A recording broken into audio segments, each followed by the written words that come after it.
Hola, muy buenos días. Bienvenidos a 3x7, el podcast de Caretas con Carlos Paredes, Enrique Chávez y Valery Vázquez de Velasco. Vamos a analizar de inmediato lo ocurrido en estos últimos días con la atención puesta en el Congreso de la República y esta intención que no termina del adelanto de elecciones o que más bien ya terminó. Eso es lo que deberíamos entender antes de que termine esta legislatura, que es la que necesita de la votación para poder justamente lograr que se haga esta reforma constitucional y que antes del 2026 tengamos nuevas elecciones como pide tanto la calle, los vándalos y también algunas protestas completamente legítimas. ¿Cómo están? Adelante, Carlos, cuéntanos desde donde estés. Mira, lo que no termina y parece inagotable es la profunda crisis política y de gobernabilidad que esta semana ha sido especialmente patética en el Congreso de la República, ¿no?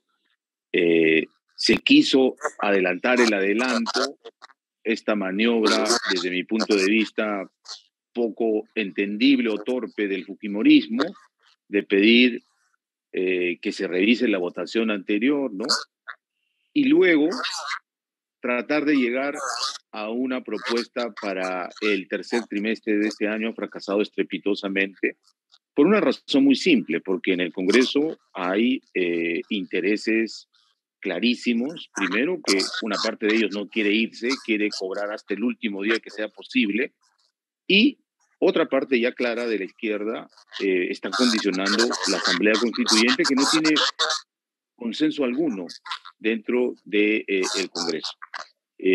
Y ha sido evidente que ya no hay ni siquiera punto de negociación, y lo que ha pasado este viernes es que simplemente Podemos, o sea, el señor José Luna Gálvez, ha instruido a la señora Digna Calle para que desde la ciudad de Miami, donde para habitualmente viviendo, es la viajera frecuente y siempre está incluso interviniendo vía Zoom desde allá, ha mandado un video donde renuncia a la segunda vicepresidencia del Congreso, es decir, Podemos como partido renuncia a la mesa directiva y lo que está pidiendo es recomposición de esa mesa directiva. En el Congreso se dice que ya están armando su propuesta los de izquierda, unidos a los niños de Acción Popular, más Podemos, y que el voceado para presentarse como presidente del Congreso sería el congresista Aragón, del Cusqueño, que ya intentó ser presidente por la lista de ellos, con participación de Luna y de Cerrón y de alguien más de la izquierda, ¿no? Vamos a ver si van a lograr los votos. En todo caso, esto yo lo interpreto como un contragolpe interno en el Congreso, para luego ir por más, quizás la vacancia de Dina Boluarte y que Aragón convoque elecciones de inmediato. Vamos a ver si las fuerzas del otro lado, de lo que era la oposición a Pedro Castillo y aparentemente el oficialismo de Dina Boluarte, tienen los votos para defender y cuál es la luz al final del túnel, ¿no? ¿Qué piensa el Ejecutivo hacer? Porque sus dos proyectos, su proyecto ha sido rechazado liminarmente. La Comisión de Constitución simplemente ha dicho no va al archivo hasta la siguiente legislatura. ¿Cómo van a reaccionar el Ejecutivo? Eso es interesante analizarlo y seguro que Enrique tiene una visión interesante sobre eso. Sí, según lo que entendemos, a ver, primero el Ejecutivo está interpretando que la votación para abril del 24 se tendría que dar, ¿no? Porque hay un debate, nosotros lo estábamos conversando fuera de cámaras, hay un debate de si finalmente esto termina siendo anulado o no. Para el Ejecutivo la votación de abril del 24 tendría que darse y por lo que entiendo ahora van a concentrar su munición allí por salvar la figura original. Efectivamente, ¿no?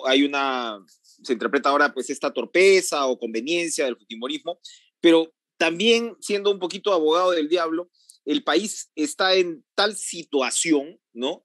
Que en los momentos que se lanza esta jugarreta del 23, pues hubo mucho apoyo por parte de muchos sectores de prensa, ¿no? Porque como las protestas seguían increciendo, era ya, sí, listo, adelantemos el adelanto, ¿no? O sea, para muchos sonaba lógico. Ya vemos claramente que esto no fue así, número uno. Número dos, desde la primera votación de los 90 y pico votos para abril del 24, ahora lo que ha quedado claro es lo que describe Carlos, que la izquierda dice constituyente o nada. Entonces, esos 90 y pico votos se van a conseguir para la segunda votación, todo indica que no. El escenario ha cambiado.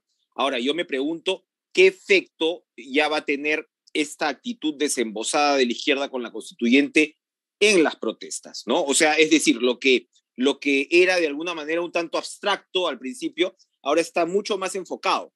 Ahora está mucho más enfocado y uno se pregunta otra vez también qué tanto apoyo puede tener un tema de asamblea constituyente, que es lo que seguramente definiría la situación. Eso por un lado. Por otro lado, dentro del Ejecutivo, claro, también hay cierto ambiente de decir, bajemos el tono de confrontación encarnado en Otárola, ¿no?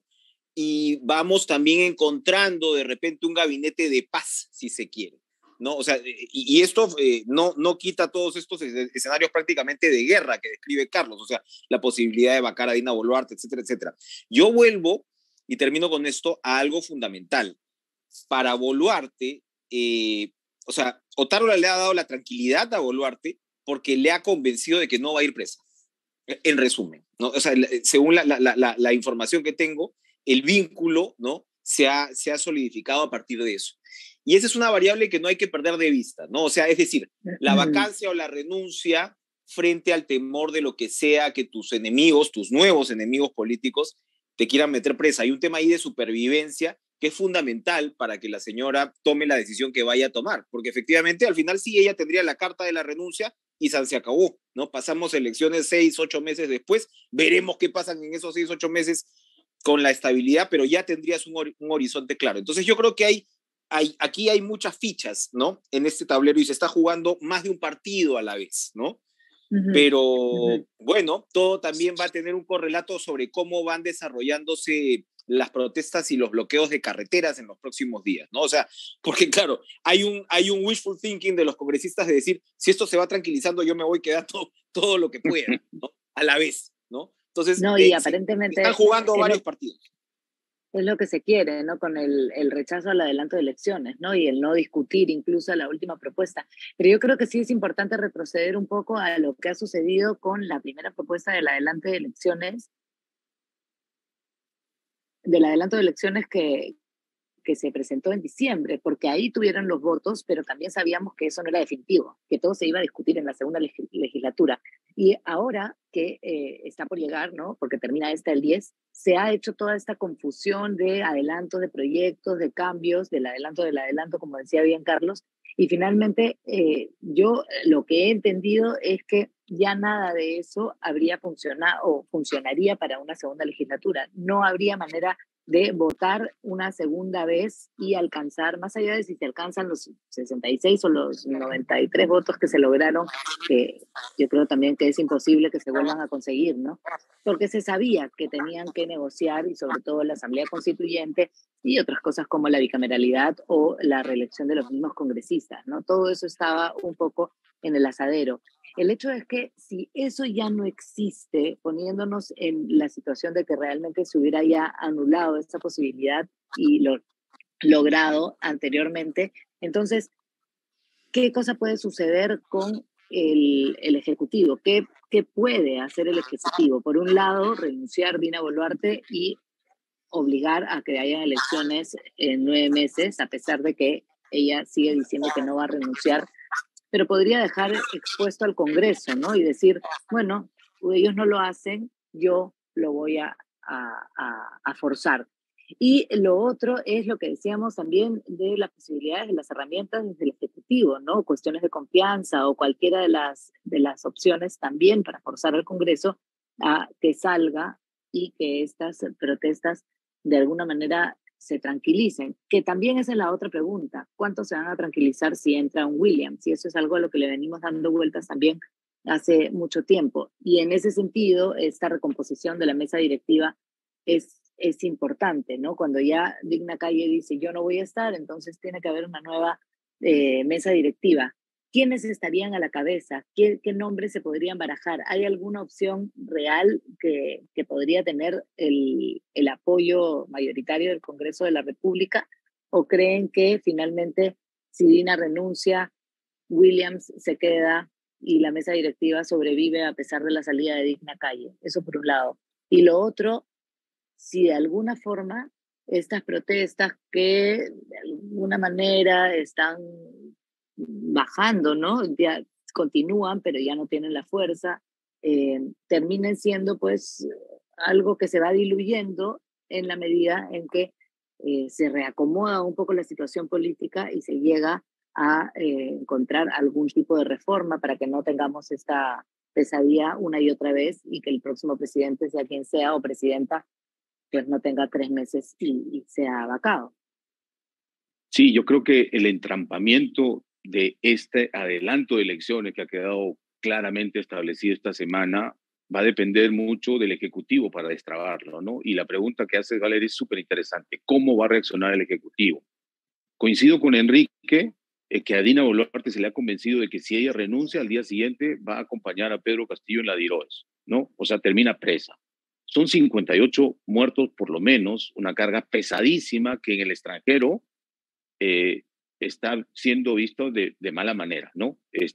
Incluso en los índices de democracia, al parecer hemos bajado un puntito este año. Claro, viene arrastrando desde el gobierno de Castillo, y el autogolpe de Pedro Castillo ha sido importante para ese descenso. Pero se está buscando alguna fórmula constitucional, legal, desde la hermenéutica parlamentaria, por ejemplo. No ha quedado claro eso, si está vigente o no lo que se aprobó en diciembre para elecciones del 2024. Es una interpretación. También tengo información que se está estudiando desde el Ejecutivo la posibilidad de presentar una moción de confianza con otro proyecto de ley de adelanto de elecciones, por 2 razones fundamentales. Primero, porque está dentro de la política general de gobierno que expuso Otárola para pedir el voto de confianza en el Congreso. Dijo que el gobierno de transición de Dina Boluarte tenía básicamente 2 tareas: adelanto de elecciones y retomar la gestión pública, que había sido destrozada con Pedro Castillo.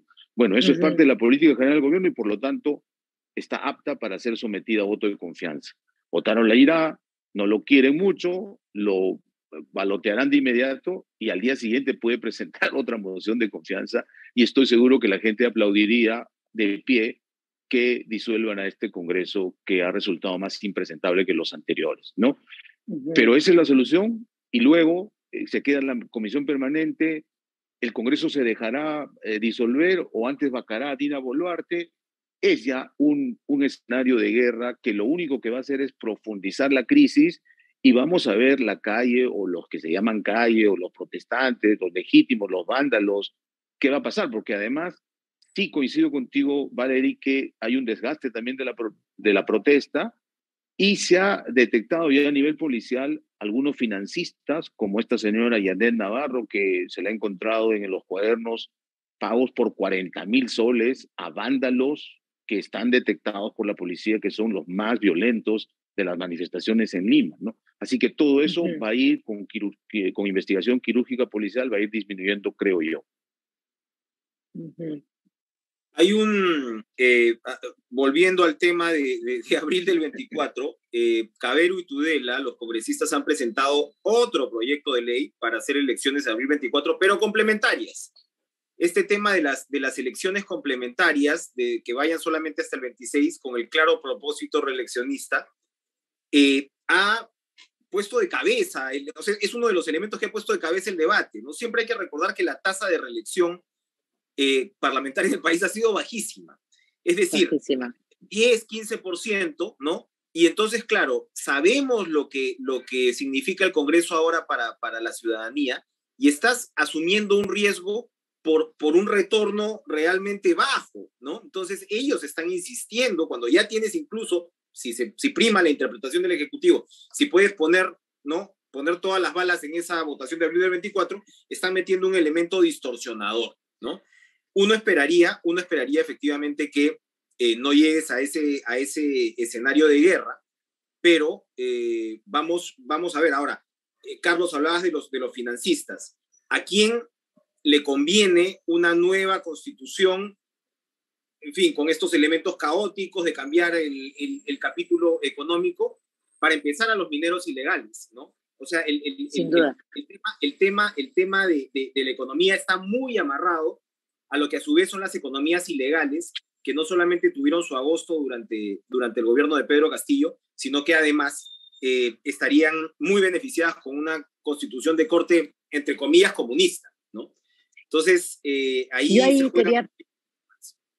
Yo Yo ahí quería parar, Enrique, porque claro, por un lado decimos que los congresistas rápidamente serían, eh, digamos que eliminados, porque las encuestas así lo dicen, ¿no? Porque la impopularidad del Congreso es gigantesca, entonces se terminaría aplaudiendo una propuesta así por parte del Ejecutivo.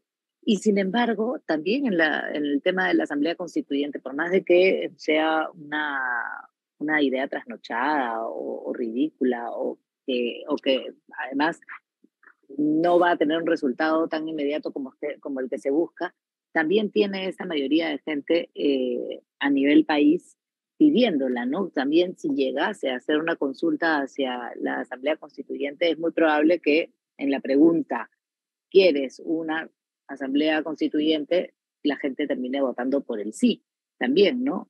En mayoría. Habría que ver en cómo nuestro se hace la país. pregunta y en qué contexto, ¿no? Porque hay varias encuestas que tienen respuestas diametralmente distintas, ¿no? Y lo que queda claro es que la gente no sabe muy bien qué es una asamblea constituyente, es para hacer otra constitución o reformamos la que existe, qué parte de la que existe falta reformar. De hecho, la del 93 ya tiene 45 modificaciones, ¿no? En los 30 Sí, años. a lo que voy con esto es que mientras se pelean los detalles de todo esto, ¿no? Si el Congreso de la República quiere reelección, si ellos se quieren quedar, si 2024 o 2026, si Dina les presenta una cuestión de confianza o lo que sea, la idea de la Asamblea Constituyente va sonando más. Y el Va problema es avanzando, que sí. y va avanzando. Y esa es la sensación que yo tengo, que cualquier caos de estos, que no se puede manejar bien desde el Congreso porque son torpes, porque son egoístas o solamente están pensando en sus intereses o cualquiera de las razones, termina por darle una vez más la razón a la gente que quiere un cambio total, que se puede llamar Asamblea Constituyente sin conocimiento en el fondo, pero que al final es un rechazo a lo actual. Eso es lo que me queda claro. Entonces, yo quisiera proponerles pensar en qué momento de esta situación política podría entrar esa consulta fácilmente al final, ¿no? Es que El sí. hecho de que termine dentro de un referéndum y que termine siendo pues, una realidad mucho más cercana a la que algunos pueden creer O sea, que tiene, ¿no? Chile salió de su situación. El pacto político significó una constituyente. Esa fue la forma de salir de la situación. En Colombia no se llegó a eso, aunque se tuvo, ¿no?, la intención de una parte. Y claro, en Colombia lo que pasó es que terminó saliendo Petro, que es un presidente en todo caso de izquierda, ¿no? Ahora, el problema que yo veo acá es que el nivel del debate es sumamente rudimentario. Hemos llegado a la peor de las situaciones, porque no solamente la gente no sabe qué cosa es una constituyente, no se sabe lo que quiere. El objetivo único, claramente, de quienes la propugnan es el cambio del capítulo económico en lo que es la inviolabilidad de la propiedad privada, el tema de los contratos y el tema de la subsidiariedad del Estado. Es decir, quieren un Estado que esté mucho más presente en la economía luego del desastre incluso que hemos vivido con este breve experimento de Castillo. Entonces ahí lo que va a tocar es que los actores políticos den de alguna manera esta batalla, si se quiere, ideológica, si la podemos llamar de esta manera. Yo en parte creo que el país está pagando la resistencia, porque hemos tenido la comisión PIS, que propuso una reforma total de la Constitución. Había un tema sobre todo de fondo, ¿no? De decir, esta Constitución es espuria porque salió de la dictadura, del fujimorismo. Entonces, a pesar de que se le hayan hecho 40 parches, literalmente, ¿no?, probablemente hubiéramos ganado mucho si finalmente se hacía un cambio en orden, ¿no? Y hubo más de una oportunidad. Ahora estamos en la peor de las situaciones en ese sentido, y yo creo que en todo caso lo que toca es dar la batalla de lo que significaría un cambio de constitución con un modelo estatista. Recordemos que en Chile, además, el texto fue tan malo que la gente que votó por la reforma o por el referéndum o por la constituyente dijo ni a hablar. Y el gobierno está completamente entrampado. Mayoritariamente, ¿no? Por goleada. Evidentemente es el peor momento, ¿no?, para plantear un cambio constitucional, porque en realidad a quien beneficia es a quien está en un extremo del espectro, ¿no? Lamentablemente es así. Sí, y yo creo que este modo constituyente ha llegado incluso la presidenta Dina Boluarte, ¿no? El domingo pasado, cuando se dirigió al país en la noche, dijo que ella creía que se debía consultar y repitió el fake news de Pedro Castillo desde campaña, ¿no? Dijo que en la Constitución del 93 la educación y la salud no eran derechos, sino servicios. El artículo 17 de la Constitución vigente lo dice clarísimo. En el caso de la educación, es universal, gratuita, el Estado te provee una educación. Que haya mala educación pública no es problema de la Constitución, es problema de la gestión pública. El gran problema no es el modelo de mi sino es la gestión pública, con los ratios que tenemos, ¿no? Ya hemos visto un desastre con Pedro Castillo, simplemente entramos al abismo. Pero además, también se ha propuesto en el debate de esta semana, por ejemplo, en el Congreso, un referéndum para aprobar la del 93. Ya hubo un referéndum para aprobar la del 93, cuestionado, es verdad, en su momento alguien incluso dijo que no se trató de una elección transparente, se habló de fraude, pero lo cierto es que Fujimori se legitimó después de su autogolpe de Estado por presión de la comunidad extranjera, haciendo dos cosas: un Congreso Constituyente Democrático donde estuvo Chirino Soto, donde estuvo Henry Piz, Carlos Torres y Torres Lara y varios juristas de nota, y después eso se sometió a un referéndum hace 30 años. Y los observadores internacionales avalaron esa elección y por eso es que la Constitución está vigente. Entonces, esa discusión creo que es el peor momento porque lo que dice Enrique, ¿quiénes serían los constituyentes? Equivalentes a los congresistas que tenemos ahora. ¿Qué constitución nos va a salir realmente, no? Y los países que han tenido esa experiencia, veamos Venezuela, veamos Nicaragua y cómo están ahora, ¿no? Claramente se nos ha terminado el tiempo, pero recordar nomás que así como estamos, tenemos $6,000 de PBI per cápita. El Perú es un país pobre. Si eso tú lo redistribuyes de manera perfecta, van a ser $6,000 de PBI per cápita. Es decir, lo que tienes que hacer es crecer más. Y evidentemente... ¿Y cuánto era el per cápita antes de la Constitución del 93? No, era mucho menos, pero a lo que voy es que en realidad suena muy liberal y a muchos le puede sonar muy de derecha, pero el debate ahora mismo te plantea que lo que tienes que hacer es estimular el crecimiento. ¿Un cambio constitucional va a estimular el crecimiento? Evidentemente no, sobre todo con los factores que se están poniendo en riesgo. Moody's ya ha dicho, perspectiva negativa. Entonces, incluso la fortaleza de tu macro se puede comenzar a tambalear. Así que el efecto y la consecuencia puede ser gravísima. Mientras tanto tenemos paralizado todo el país y con eso nosotros nos vamos porque se acabó el tiempo en este 3x7 y nos reencontramos el próximo sábado a ver qué sucede en esta semana, a ver qué nos depara el Congreso y si logran alguna conclusión. Lo veremos. Eso esperamos, realmente. Nos vemos el próximo sábado. Cuídense. Chao.